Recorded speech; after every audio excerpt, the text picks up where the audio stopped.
بسم اللہ الرحمن الرحیم۔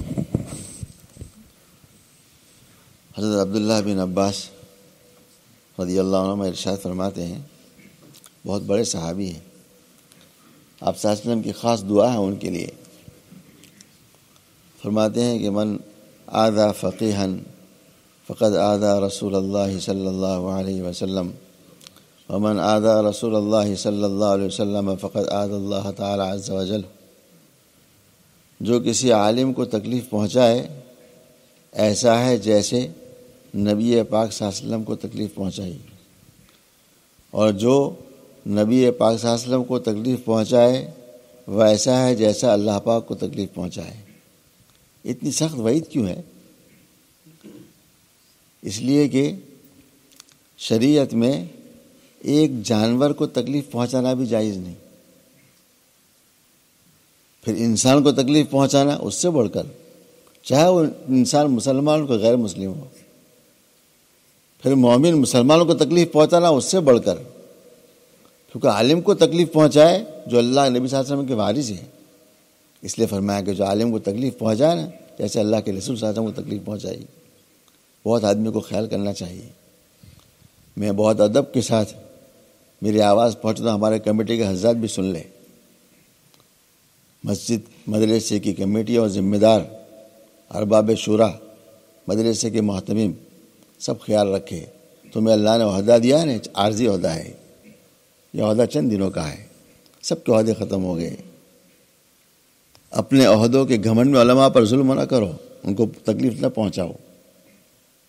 دیکھو کمیٹی میں بہت اچھے لوگ بھی ہیں الحمدللہ، ہم خود جانتے ہیں، ایسے لوگ ہیں جو علماء کا بہت اکرام کرتے ہیں، امام کا بہت اکرام کرتے ہیں، مگر بعض ایسے سر پھیرے بھی ہیں جو علماء کو تکلیف پہنچاتے ہیں، بلا قصور مدرسے سے نکال دیتے ہیں، اور بعض مدرسے نے ریکارڈ قائم کر دیا ہے، سینکڑوں 50 علماء کو مدرسے سے نکالا۔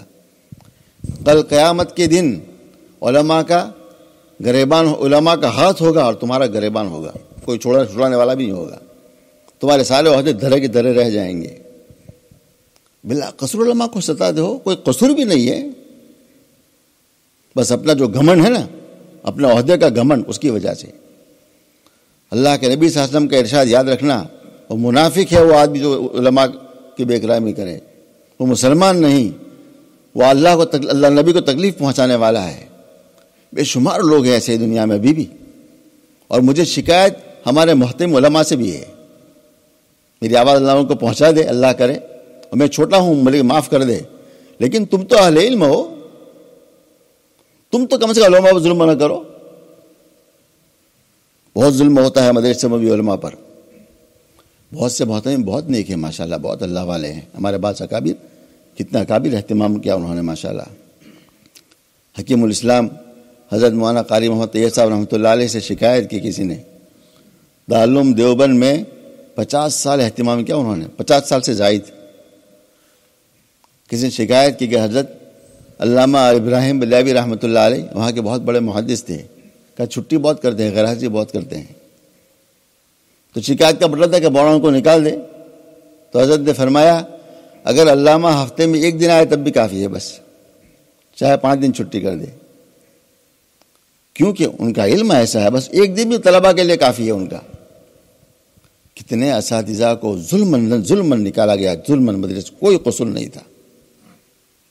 ایک ظلم یہ بھی کرتے ہیں محتمم اور ذمہ دار، کسی عالم کو کتاب دی اچھی، کچھ بگڑا تو لے لی فوراً، یہ بھی ایذا ہے مسلمان علماء کی، یہ بھی ایذا ہے، یہ بھی تکلیف ہے، یہ بھی تکلیف پہنچانا ہے۔ کان کھول کے سن لے، سارے تمہارے عہدے دھرے کے دھرے رہ جائیں گے، قیامت دن پکڑ ہوگی زبردست، چھوٹو گے نہیں کوئی۔ انسان کے حقوق نے اللہ پاک معاف فرماتے، علماء کے حقوق اللہ کیسے معاف فرما دیں گے؟ اللہ تعالیٰ ہمیں عمل کی توفیق عطا فرما دے۔ تھوڑا سا تنہائی بیٹھ کر سوچو کہ میں نے جو ظلم کیا ہے نا، جو میرا افعال کیے نا، تو قیامت کا میدان ہوگا، اولین و آخرین جمع ہوں گے، آپ صلی اللہ علیہ وسلم خود تشریف فرما ہوں گے، پھر اللہ پاک حساب لیں گے ان کا، چھوٹو گے نہیں۔ قیامت کے دن اعلان ہوگا، این الائمہ، ائمہ مسجد کہاں ہے؟ این المؤذنون، اذان دینے والے کہاں ہیں؟ اللہ ان کو علیحدہ کر دیں گے، تم سے کوئی حساب نہیں، کوئی کتاب نہیں، سیدھے جاؤ جنت میں، پھر حساب اللہ شروع فرمائیں گے. تم ایسے لوگوں کو تکلیف پہنچاتے ہو اپنے گھمنڈ کے اندر. بعضوں کو مال کا گھمنڈ, بعضوں کو عہدے کا گھمنڈ. ایک آدمی یہاں سے گئے ہندوستان, یہ جو ذمہ دار ہوتا ہے نا مطلب وہ گاؤں کے, وہ بھی چرا بہت خطرناک باز ہوتے ہیں. تو جا کر ایک مسجد کے مؤذن کو نکال دیا. غریب آدمی تھا اور اس کا عہدہ تھا, وہ خدمت تھی 30-40 سال سے بھی زیادہ. اس نے کہا کہ دیکھو میں بوڑھا ہو گیا ہوں اس تمہاری مسجد میں خدمت کرتے کرتے, تو اب میری ظاہر ہے آواز بھی ختم ہو گئی تھوڑی اور تکلیف بھی ہے, تو مجھے معاف کر دے. مسجد کا مکان بھی تھا, بہت گڑ گڑایا. اس ظالم نے کچھ نہیں سنا, ان کو نکال دیا. چونکہ وہ تھوڑا گھمنڈ بھی تھا نا, انگلینڈ سے میں گیا ہوں میں جو. اللہ کی شان دیکھو, وہ آدمی انگلینڈ واپس پہنچا نا, ہفتہ نہیں گزرا اللہ نے ایسے پکڑا کہ بیڈ پر سو نہ سکا نہ بیٹھ سکا, نہ کھانا نہ پینا, ایک نہیں برسوں ایسے گزارے. ویل چیئر پر ہے, نہ سو سکتا ہے نہ بیٹھ سکتا ہے. سمجھ گیا مجھے اس مؤذن کی بدوا ہے. کبھی اللہ فوراً پکڑ فرماتے ہیں, کبھی اللہ چھوٹ دیتے ہیں, مہلت دے دیتے ہیں. بہت آدمی اللہ سے ڈرے. ہمارے وہاں تو اللہ معاف فرما دے. ایک عالم مجھے ملے سائیکل پر, صبح فجر کی نماز کے بعد تھوڑی دیر سے. میں نے کہا مولوی صاحب کہاں جا رہا ہوں صبح؟ کہا متولی صاحب کا گوشت لینا چاہ رہا ہوں. متولی وہ ہے جو امام سے گوشت دلواوے؟ تمہیں کوئی غیرت نہیں آتی؟ تمہیں اللہ کے وہاں جانا نہیں؟ قیامت کے دن پتہ چلے گا تمہاری متولی پن کیا ہے, اللہ کیسے نکالیں گے انشاءاللہ. اس لیے میرے دوستو بہت اہتمام کرو, بہت احتیاط کرو اپنے عہدے کی گھمنڈ میں. کسی اہل علم پر, کسی عام انسان پر بھی ظلم لگو, علماء تو بہت دور کی بات ہے. اللہ ہمیں عمل کی توفیق دے.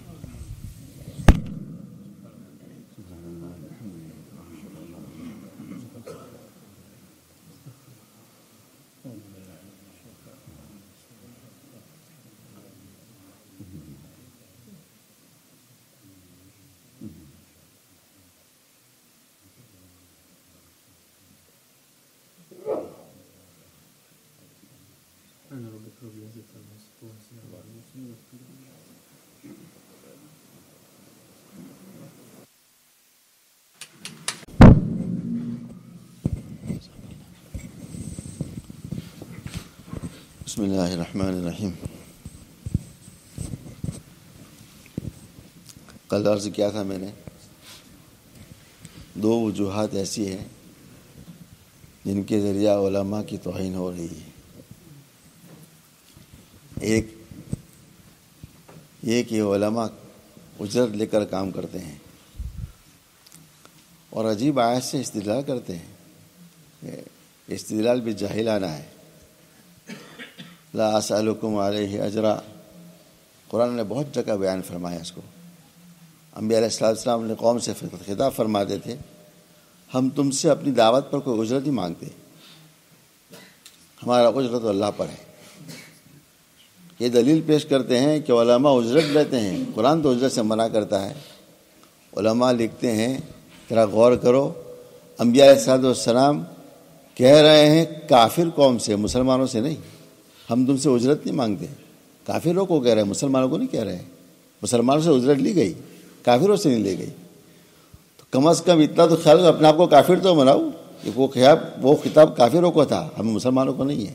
کتنا غلط استدلال. یعنی علماء کے خلاف کیسی سازش. قرآن کی آیت کی تحریف کر دی, قرآن کی آیت کو بدل دیا. قرآن نے ہر جگہ خطاب جو کیا ہے سب جگہ کافروں کو خطاب ہے, مسلمانوں کو نہیں. اس لیے کہ قرآن کریم کے سب سے پہلے مخاطب کون ہے؟ صحابہ ہے رضی اللہ عنہ. صحابہ نے اجرت لی. اگر قرآن کے مخاطب صحابہ نہ سمجھتے تو صحابہ اجرت نہ لیتے. اس سے حضرت عمر کیا فرماتے ہیں, کتنے بڑے صحابی ہیں, بہت بڑے. قرآن سب سے پہلے مخاطب ہے صحابہ سے. فرماتے تھے کنتم خیر امت اخرجت للناس, صرف صحابہ کے لیے, امتوں کے لیے نہیں ہے. اس سے مراد صرف صحابہ ہے, بس صحابہ مخاطب, اس سے اور امت مراد نہیں ہے. قرآن صحابہ میں اترا ہے, صحابہ نے اجرت لی. حضرت عمر رضی اللہ تعالیٰ عنہ, ایک لمبا قصہ, پورا قصہ چھوڑتا ہوں میں بس. پوچھا حضرت آپ خلافت پر کتنا اجرت دینے کے حقدار ہے؟ خلیفہ بنے نا آپ بھی. حضرت ابوبکر صدیق نے بھی لی رضی اللہ تعالیٰ عنہ خلافت پر اجرت, انہوں نے بھی لی. کہا کہ ہاں میں اتنا حقدار ہوں اجرت لینے کا خلافت پر بیت المال سے کہ مجھے گرمی سردی کے کپڑے چاہیے، گرمی کا علیحدہ لباس، سردی کا علیحدہ لباس، اور حج اور عمرہ کا خرچ چاہیے۔ عمرہ بھی فرماتے تھے آپ، اور حج تو ہر سال فرمایا، 12 سال رہے مکمل، کبھی حج ناغہ نہیں کیا۔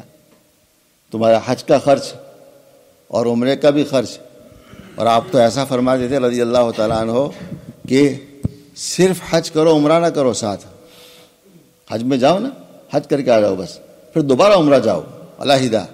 ایک ساتھ حج عمرہ کرو گے نا تو بیت اللہ کی عظمت کم ہوتی جائے گی، بار بار نہیں جاؤ گے، پہلے حج کر کے آ جاؤ پھر دوبارہ عمرہ کا سفر کرو۔ اتنا سفر خود فرماتے تھے، تو کہا کہ اتنا اجرت میں لے سکتا ہوں خلافت سے۔ اور ایک قریشی خاندان، قریش کے خاندان کا ادنا خاندان، یعنی نہ غریب ہو نہیں درمیانی، نہ غریب نہ مالدار، اس کا جتنا خرچ ہو اتنا خرچ لینے کا میں حقدار ہوں۔ یہ کون کہہ رہے ہیں؟ خلیفہ راشد۔ خلافت سے عجر لے رہے ہیں، دین سے لے رہے ہیں کہ نہیں؟ کیسے لوگ علماء پر اس کو فٹ کرتے ہیں، علماء اجرت لیتے ہیں، صحابہ نے نہیں لیا، سارے صحابہ نے دین پر اجرت دی الحمدللہ۔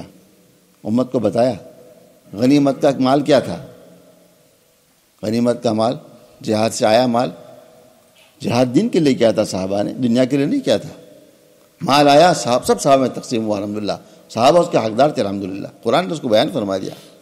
اور آپ صلی اللہ علیہ وسلم کے تو خاص ایک حصہ متعین کر دیا اللہ پاک نے، 5واں حصہ یہ آپ کا ہے حضور، آپ کی ذات کے لیے ہے صلی اللہ علیہ وسلم، آپ کو اختیار جہاں چاہے خرچ کیجیے آپ۔ دین پر اجرت اللہ نے حضور کے لیے متعین کر دی صلی اللہ علیہ وسلم، صحابہ نے خوب اجرت لی، سب صحابی نے، اور پھر بڑے بڑے وظائف متعین کے صحابہ کے لیے، خلیفاؤں نے بڑے بڑے وظائف، بعض کے وظائف 5-5 ہزار 10-10 ہزار، ہزار مدرات تو اس سے بھی بڑھ کر تھے۔ یہ سب کس پر لیا؟ سارے دن پر لیا۔ اس لیے یہ شاذ سے ہی بچنا چاہیے کہ علماء بھی انسان ہیں۔ اور یہ بھی دیکھو ہمارے مولانا یعقوب صاحب رحمۃ اللہ ایک بات فرمایا کرتے تھے کہ دنیا کے 7 عجائب مشہور ہیں نا، 7 عجوبہ کا 8واں عجوبہ یہ ہے دنیا میں سب سے کم تنخواہ علماء کی، یہ 8واں عجوبہ ہے۔ پوری دنیا میں آپ دیکھ لو سب سے کم تنخواہ علماء کی ہے، اور علماء نے بڑی قربانیاں کی ہے، ایسا نہیں دین ہم تک ایسا نہیں پہنچا ہے، بہت غربت میں زندگی گزاری، فقر میں۔ حضرت بن نور رحمۃ اللہ علیہ پاکستان کے کتنے بڑے عالم تھے، زبردست۔ اپنا جب مدرسہ شروع کیا نا، غربت کی حالت تھے کہ بیٹی کا علاج نہیں کر سکے، بیٹی کی آنکھ ضائع ہو گئی، اندھی ہو گئی، تو دعا فرماتے تھے حضرت، اے اللہ میں نے آپ کے دین کے لیے اپنی بیٹی کی آنکھ قربان کر دی، اب آپ اسے ضائع نہ کرے۔ تو اللہ نے کیسا چمکایا، معمولی بات نہیں ہے، بڑی قربان لوگوں نے کی ہے۔ میرے استاد تھے، ایک نام نہیں رہتا میں، رحمہ اللہ، انتقال فرما گئے، تو مجھ سے قرض مانگتے تھے کہ مجھ سے مجھے 5 روپے دے دو، آئندہ ہفتے دے دوں گا۔ میرے اپنے استاد ہیں، ہمیں اس وقت زمانے میں 10 روپے ملتے تھے گھر سے خرچ کے ہفتے کے، تو میں اپنے استاد کو 5 روپے دیا کرتا تھا، میں مجھے واپس بھی کرتے تھے وہ۔ حالات، مجبوری، اپنے شاگرد سے استاد یعنی قرض لینے پر مجبور تھے۔ ایسے حالات میں ہمارے علماء نے زندگی گزاری ہے۔ حضرت مولانا یوسف مطلع صاحب رحمۃ اللہ نے کیا لکھا، میں تو پڑھ کے حیران ہو گیا۔ فرماتے ہیں کہ مجھ پر اس ملک میں جہاں لوگ پیسے کمانے آئے ہیں 3 دن کا فاقہ آیا ہے، اس ملک میں رہتے ہوئے فاقہ آیا ہے، فاقہ، گھر میں کھانا نہیں تھا، بیوی بھی عادی ہو گئی تھی، اور ایک خط میں لکھتے ہیں مجھے اس فاقہ میں وہ لطف آیا جو پیٹ بھرنے میں لطف نہیں ہے، یہ لکھا۔ حضرت شیخ کو لکھتے رحمۃ اللہ علیہ کہ حضرت آپ سمجھتے ہوں گے کہ میں لندن میں استقبال کے لیے نہیں گیا جب حضرت جی تشریف لائے تھے، مولانا رحمۃ اللہ علیہ بہت تعلقات تھے حضرت مولانا یوسف صاحب کے بھی، میں نہیں جا سکا۔ لوگ سمجھتے ہیں کہ شاید یوسف نہ گیا ہو، حضرت بات یہ تھی میرے پاس لندن جانے کا کرایہ نہیں تھا، دارالعلوم بری سے لندن جانے کا کرایہ میرے پاس نہیں تھا، اس لیے میں جا نہیں سکا۔ کیسی اس ملک میں لوگوں نے کیسی قربانیاں کی ہے۔ آج بھی، اب تو حالات بہت بدل گئے میرے دوستو، بہت حالات بدل گئے، کیا بتاؤں آپ کو میں۔ ایک عالم ملا کو میں گئے ایک عالم ملا کو میں گئے، گھر والوں نے کہا کہ گوشت لے آؤ، گئے، پرائز دیکھی ایک چکن لے کر آ گئے. بچے نے پوچھا ہم تو گوشت منگوایا تھا، کبھی نہیں تھا. یہ اس ملک کے حالات بیان کر رہا ہوں میں، ہمارے محلے کے دور کے بھی نہیں. ایسے حالات ہیں یہاں کے. ہمیں کبھی خیال بھی آیا کسی کا؟ ہمیں پتہ چل گیا الحمدللہ کسی طریقے سے. ہم نے 3 مہینہ اللہ کے پورا ان کو پورا ایک لیمپ ہم نے ان کے گھر پہنچایا پورا 3 مہینے تک. پھر حالات اچھے ہو گئے الحمدللہ. اس ملک میں لوگوں کے حالات ایسے ہیں، کبھی علماء بھیک بھی نہیں مانگتے ہیں، باشرم بے حیا نہیں الحمدللہ. اس لیے میرے دوستوں نے بہت احتیاط کرنی چاہیے. جو آیا زبان سے بک دیا، جو آیا زبان سے بول دیا. کسی کے حالات ہمیں کیا پتہ، علماء کے حالات کیا پتہ کہ علماء نے کس قربانی سے زندگیاں گزاری الحمدللہ. بڑی قربانی سے دین ہم تک پہنچا ہوا ہے. اور میں حالات بیان کروں علماء کیا حیران ہو جائے کیسے کیسے ہمارے اکابر نے اور ہمارے علماء نے کس قربانی کم تنخواہ میں کم بالکل معمولی اجرت میں زندگی گزار دی. معمولی اجرت میں. ایک عالم فی الحال میں گیا ہندوستان، ایک عالم کی بات کر رہا ہوں میں. میرے بھائی نے بتایا مجھے کالج میں بتایا کہ مولوی صاحب فلاں عالم جو ہیں دن میں 1 وقت کھانا کھا 2 وقت کھانا نہیں کھاتے. ہمارے علاقے کی بات کر رہا ہوں میں.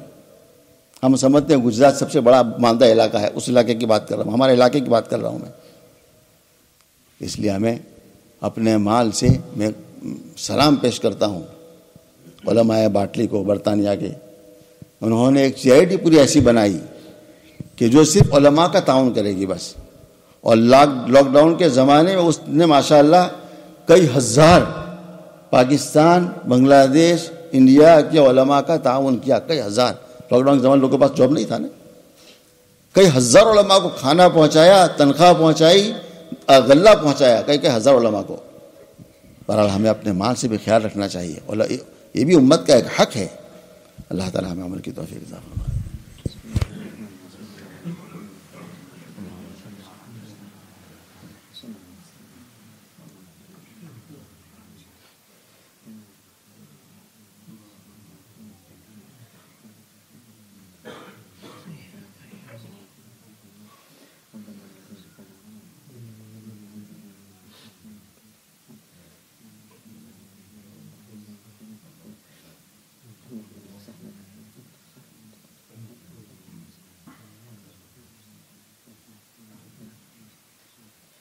صلی اللہ تعالی علیہ خیر خلق محمد وعلى آله وصحبه أجمعين برحمتك يا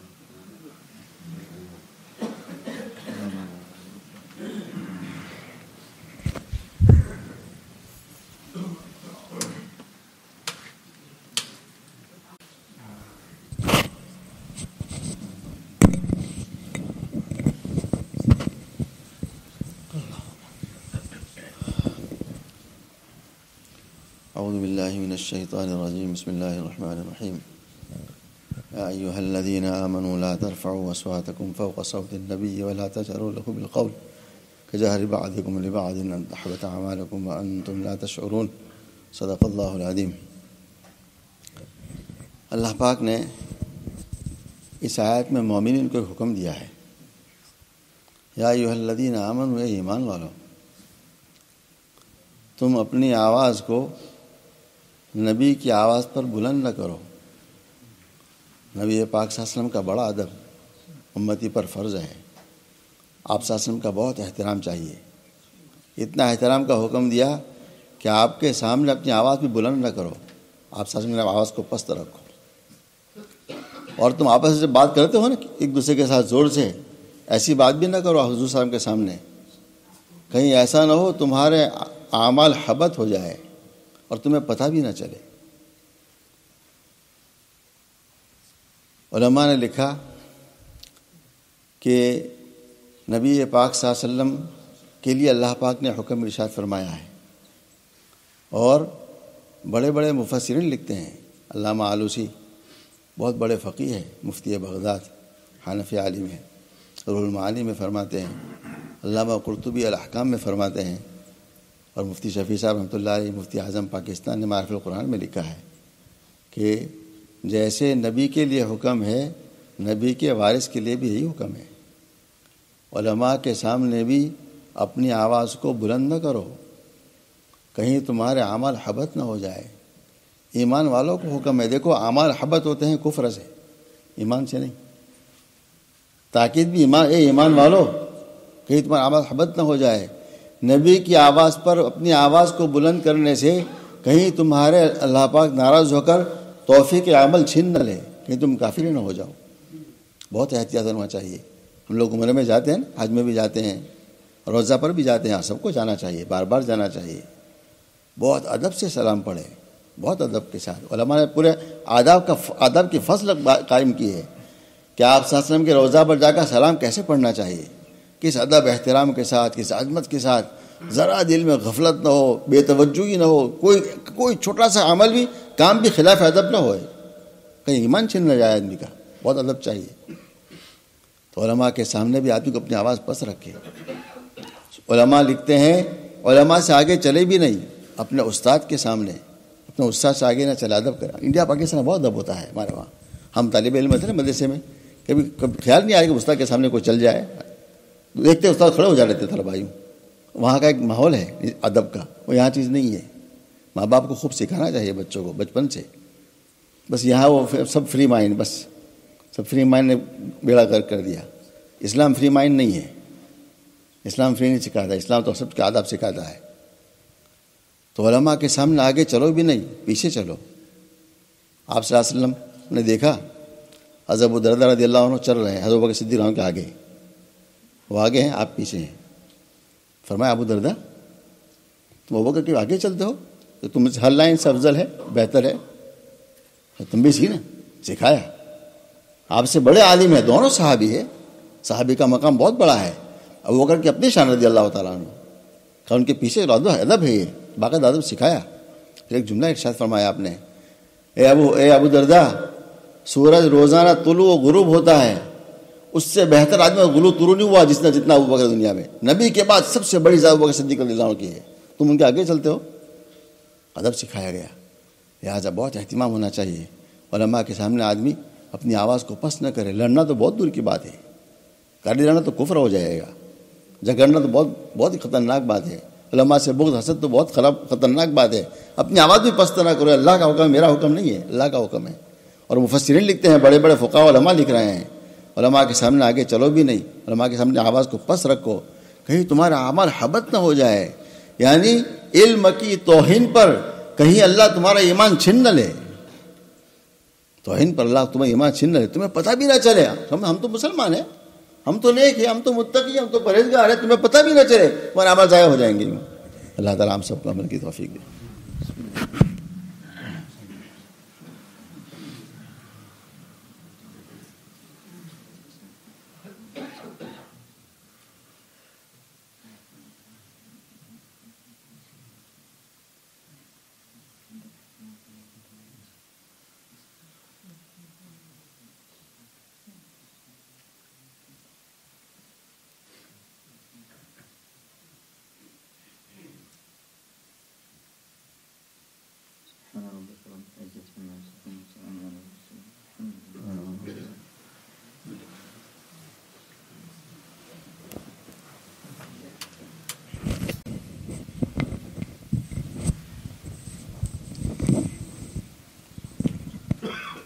بسم اللہ الرحمن الرحیم۔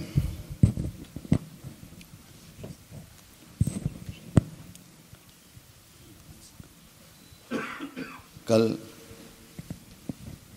میرے ایک محسن اور مجھ سے بڑی عمر کے بزرگ، میں ان کو مانتا ہوں الحمدللہ، دل سے ان کا ادب احترام بھی کرتا ہوں، انہوں نے مجھے کہا کہ مولوی صاحب آپ صبح بات کرتے ہیں، بہت سختی سے بات کرتے ہیں، نرم لہجہ اختیار کرنا چاہیے۔ تو میں نے کہا جزاک اللہ، اور میں عمل کروں گا انشاءاللہ۔ کوئی آدمی اچھی بات کا عمل کرنا چاہیے، اس میں ضد نہیں ہونی چاہیے۔ حضرت مفتی رشید احمد صاحب رحمۃ اللہ علیہ بہت بڑے ہمارے بزرگ گزرے ہیں کراچی میں، ان کو ایک ساتھ نے لکھا کہ حضرت آپ فلاں غلطی کی آپ نے ایک مسئلے میں، فرمایا آج سے میں نے تیرے لیے دعا شروع کر دی، تو نے میری غلطی کی اصلاح بتائی مجھے یوں۔ تو کوئی آدمی صحیح بات کرے تو عمل کرنا چاہیے، ایک بات۔ دوسرا خلاصہ بھی ضروری ہے ان بات میں نے جو بات کی نا، کسی ادارے کو منتخب کر کے نہیں کی، اللہ گواہ ہے میرا، یہ مسجد ہے، میرا روزہ ہے، قسم کھا کر کہتا ہوں ممبر کے ساتھ، میں نے کسی ادارے کو ٹارگیٹ نہیں بنایا ہے۔ میرے ذہن میں جو عام بات آئی میں نے کہہ دی۔ افریقہ سے مجھے فون آیا، وہاں ایک بڑے ادارے میں اختلاف ہے محتمی صاحب اور شیخ الحدیث صاحب کا. وہاں خوب کلپ چلائی لوگوں نے کہ مولوی صاحب نے شیخ الحدیث صاحب کی موافقت میں کلپ چلائی. میرے فرشتوں کو بھی نہیں پتہ کیا ہوا. جو لوگ بات چلاتے رہتے ہیں. یہ بھی سن لو، اگر کسی کے ساتھ میرے بارے میں ایسا نہیں کسی ادارے کو ٹارگیٹ بنا رہے ہیں تو مجھ پر الزام ہے اور بہتان ہے، اس کو توبہ کرے. علماء کے بارے میں ایسی بد زبانی نہیں کرنی چاہیے، بدگمانی نہیں کرنی چاہیے. میں نے ایک عام بات کہہ دی ہے. ہمارے گاؤں میں 4 عالم کو نکال دیا مدرسے سے. ہمارے گاؤں کی بات کر رہا ہوں میں. تو وہاں بھی لوگوں نے بہت کلپ چلائی کہ مولوی صاحب نے خوب لیا. مجھے پتہ بھی نہیں کیا ہوا. تو بات چلتی ہے جہاں سے کیا کر سکتے، کس کو ہم روک سکتے ہیں. بہرحال مجھے بہت سے مجھے فون آئے شکریہ کے کہ مولوی صاحب اللہ کو جزائے خیر، آپ نے فرض کفایہ ادا کیا. اور سچی بات ہے، علماء کے اکرام پہ اتنا کوئی نہیں بولا میرے ذہن میں. پورے انگلینڈ میں مجھے ایک عالم یاد ہے، اور بھی ہوں گے میں نے نہیں سنا ہو، اللہ عالم. مولانا سلیم دراز صاحب بولتے ہیں ہمیشہ. اور علماء پر ظلم کی حد ہو چکی ہے، اس لیے میں نے کچھ سخت باتیں بھی کی. اور یہ بھی سن لو، سخت وقت پر کہنا سنت ہے، سنت ہے. یہ امام بخاری ایک باب قائم کیا پورا بخاری شریف میں کتاب العلم میں، باب الغضب عند الوعظ والنصیحہ. غضب، سختی کا بیان جب آدمی کو وعظ کرے.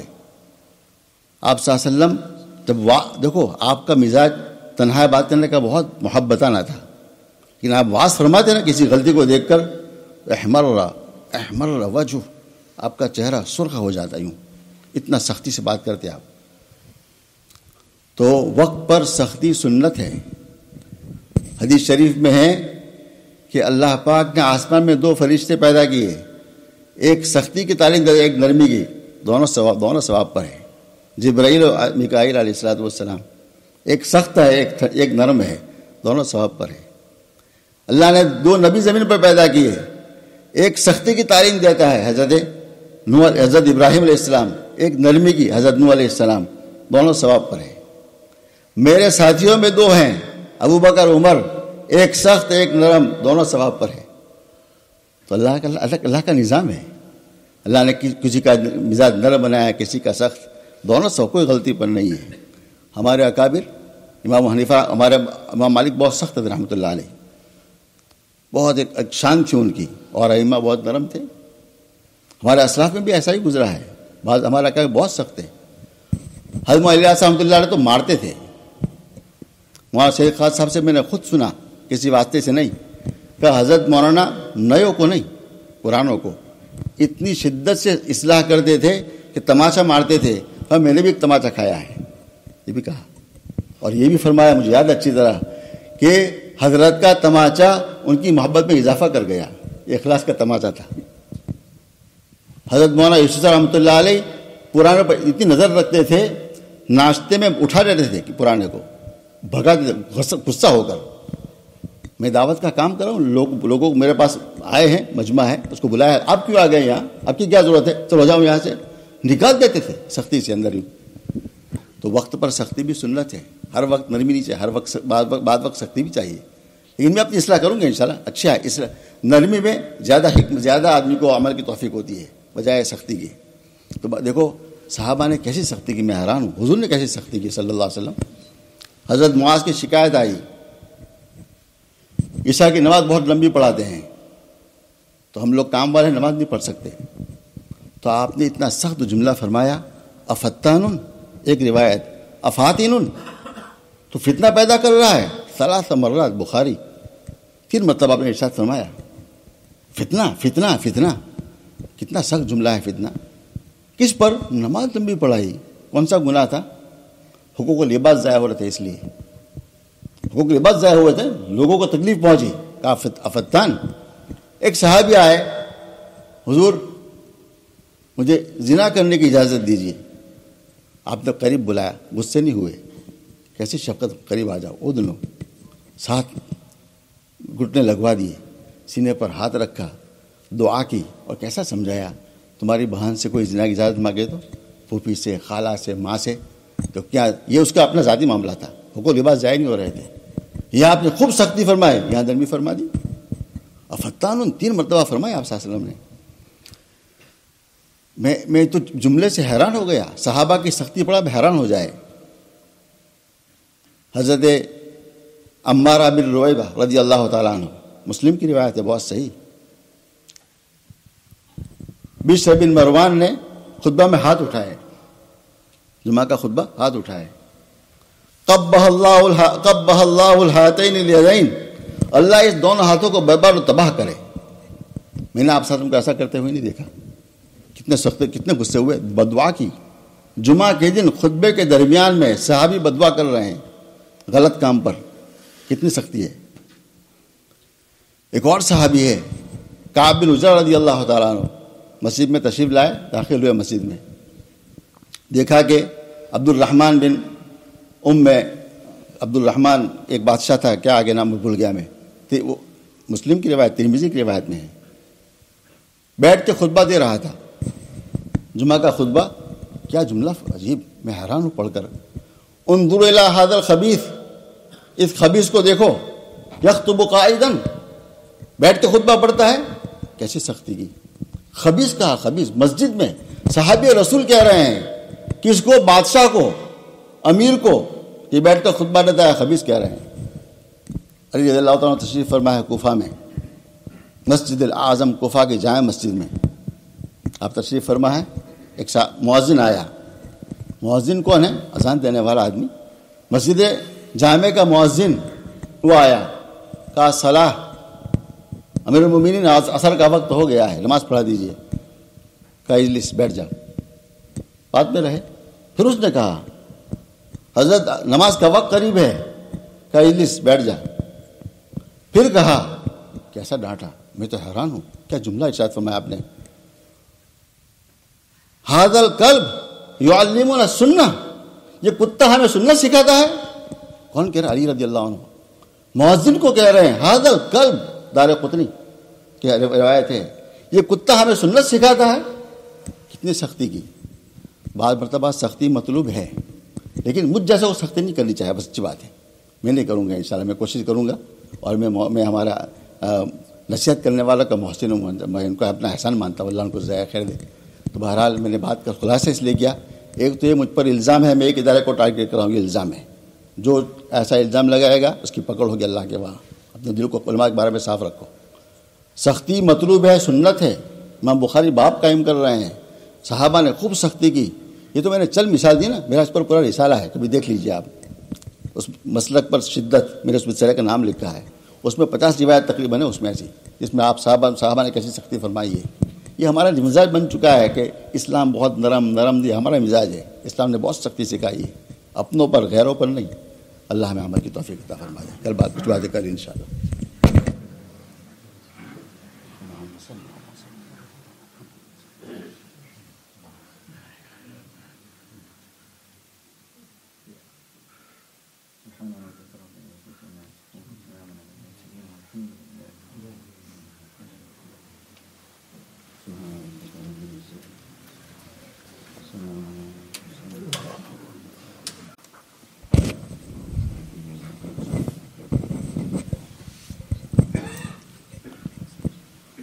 بسم اللہ الرحمن الرحیم.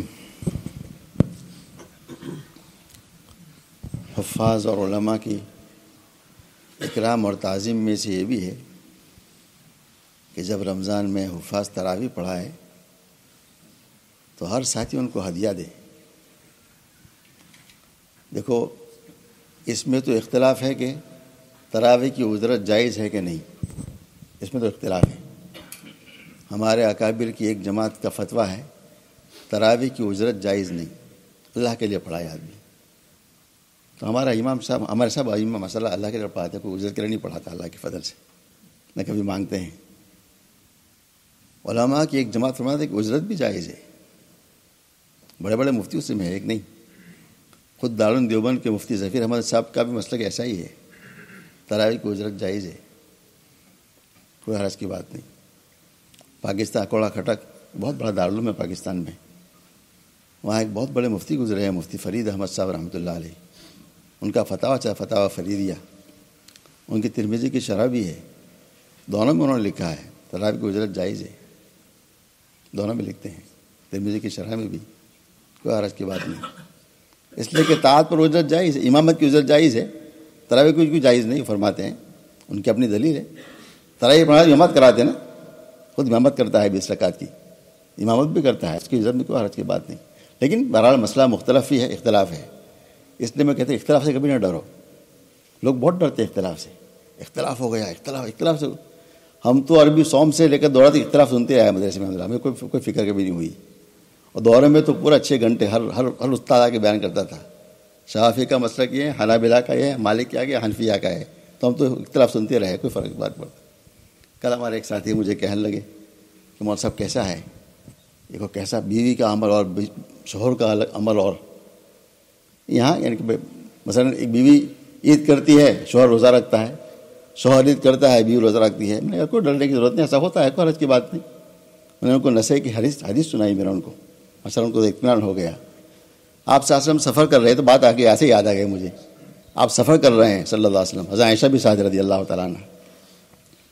سفر پورا ہوا نا تو اما جان فرماتی حضرت عائشہ رضی اللہ عنہ، حضور صلی اللہ علیہ وسلم تھے، یا رسول اللہ افطرتا و سمتو، نہیں ہاں افطرتا و سمتو فقصرتا و اتممتو.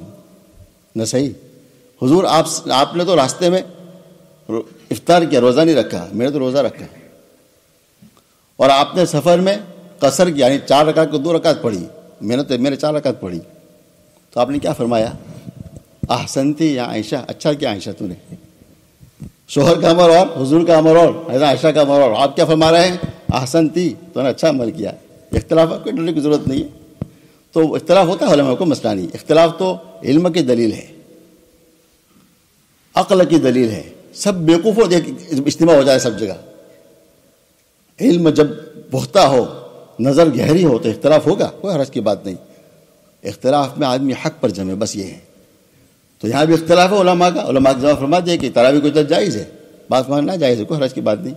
لیکن یہ تو اتفاقی نا، حجیہ تو سب کو جائز ہے، حجیہ تو کسی میں ناجائز نہیں. کوئی حجیہ ناجائز کہتا ہے؟ تحادو تحابو، خوب ہدیہ دو، محبتیں بڑھے گی. تو ماشاءاللہ دیکھو ہمارے حفاظ، میں تو سب کو کہہ رہا ہوں، اسے ہمارے مسجد کو نہیں، یہ حفاظ پورے دن محنت کرتے ہیں ماشاءاللہ. مغرب بعد اکثر حفاظ کھانا نہیں کھاتے، عشاء بعد کھانا کھاتے ہیں. ان کو کھانا اچھا نہیں لگتا، فکر رہتی ہے مصلی کی. مصلی بہت مشکل آسان نہیں ہے، اس کا آپ کو تجربہ نہیں ہے، پڑھانے والے کو تجربہ ہوتا ہے کتنا مشکل ہے. اتنی محنت سے حفاظ تراویح پڑھاتے ہیں، قرآن یاد کرتے ہیں. اور ان کا احسان ہے کہ ان کی وجہ سے ہم لوگ پورا قرآن سن رہے ہیں. آپ چلے جاؤ یورپ میں، سینکڑوں مساجد بلکہ ہزاروں، قرآن ہوتا ہی نہیں. لوگ اندر تراویح پڑھ لیتے ہیں بس. اور وہ بھی ایسی کہ تراویح پڑھو تو تراویح ہوتی ہی نہیں. ایک جگہ میں گیا تراویح فرانس میں، یقین مانو 15-16 منٹ میں 20 رکعت نماز کے ساتھ کیا تراویح ہوتی ہے. مذاق ہے، مذاق قرآن کا. کوئی حفاظ نہیں، علماء نہیں، یہ اس کی نحوست ہے. تو ہمارا کتنا اللہ کا احسان ہے یہاں ماشاءاللہ. ہر مسجد میں بہترین حفاظ، اور ایک نہیں سینکڑوں حفاظ ہے، لوگوں کو جگہ نہیں ملتی. تو ہر مصلی کا، ہر مسجد کے مصلی سنیں، اپنے تراویح پڑھانے والوں کو اجرت نہ دو. اختلاف ہے اس لیے دے، تب بھی کوئی حرج کی بات نہیں ہے، دونوں طرف قول ہے. لیکن ہدیہ تو دو. اور ہمارے مفتی زربری صاحب فرمایا اتنا ہدیہ دو کہ پورا سال چلے اس کو. پاکستان میں ایسا فرماتے ہیں، اتنا ہدیہ دو. صحابہ نے 100 بکری لی سورہ فاتحہ پڑھ کر، دم کرنے پر 100 بکری، انداز لگاؤ. اور کیا فرمایا آپ صاحب نے جس دن بھی سنایا تھا، ان حق ما اخذتم علیہ اجرا کتاب اللہ، سب سے زیادہ حقدار جو حق تم اجرت ہوا کتاب اللہ ہے، اللہ کی کتاب. اس سے بڑھ کر زیادہ کتاب اجرت کے حقدار نہیں ہے. حضور فرمایا اس لیے بخاری میں. اس لیے خاموش چھوڑو ناجائز. کبھی مسئلہ آپ پوچھتے ہیں مولوی صاحب تراویح کی اجرت جائز ہے؟ میں نے کہا کبھی پوچھا کہ شادیوں میں 2 ہال رکھنا جائز ہے؟ کبھی پوچھا کسی نے؟ فضول اسراف کرنا جائز کبھی پوچھا کسی نے؟ شادیوں میں 2 گاڑیاں ہائر کرنا فضول اسراف کبھی پوچھا جائز ہے کہ نہیں؟ عجیب بات ہے. حرام میں کبھی کوئی نہیں پوچھتا جائز ہے ناجائز ہے. مولوی کو ہدیہ سب پوچھتے ہیں جائز ہے ناجائز ہے. خوب ہدیہ بڑھ چڑھ کر ہدیہ، تھوڑا بڑا بھی نہیں. ہمارے حفاظ کو اچھا ہدیہ دینا. اب تیرے نہیں مانگتا الحمدللہ، میں مجھے چاہے بھی نہیں اللہ کے فضل سے، نہ مجھے 5 پہننے کی غرض ہے کسی سے. میں ہمارے حفاظ کو، ہمارے ائمہ کے لیے کہہ رہا ہوں، ان کا پورا مہینہ احسان ہے، صبح سے شام تک محنت کرتے ہیں، قرآن سناتے ہیں. ہم سب کا حق ہے ہم ان کو اچھا سے اچھا ہدیہ دیں. اللہ ہمیں عمل کی توفیق عطا فرمائے.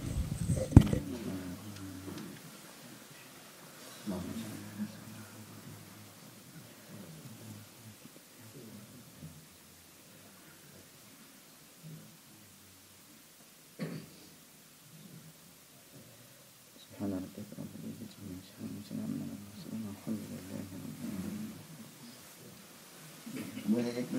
العالمين. مفتی ظفر علی خان صاحب رحمۃ اللہ علیہ فرماتے تھے کہ حرمین شریفین میں جو امام تراویح پڑھاتے ہیں نا، میں نے خود ہی پڑھا، انہوں نے سنایا، تو بادشاہ کی طرف سے رمضان کے بعد اعلیٰ سالہ گاڑی ملتی ہے ہدیہ میں، پیسے نہیں، ہزاروں ریال نہیں، ہزاروں ریال کی بہتر سے بہتر گاڑی ملتی ہے ان کو، ایک ایک ائمہ کو، اتنا ہدیہ دیا جاتا ہے. ماشاءاللہ اسلامی حکومت ہے نا، اللہ ان کو اور ترقی دے اس میں.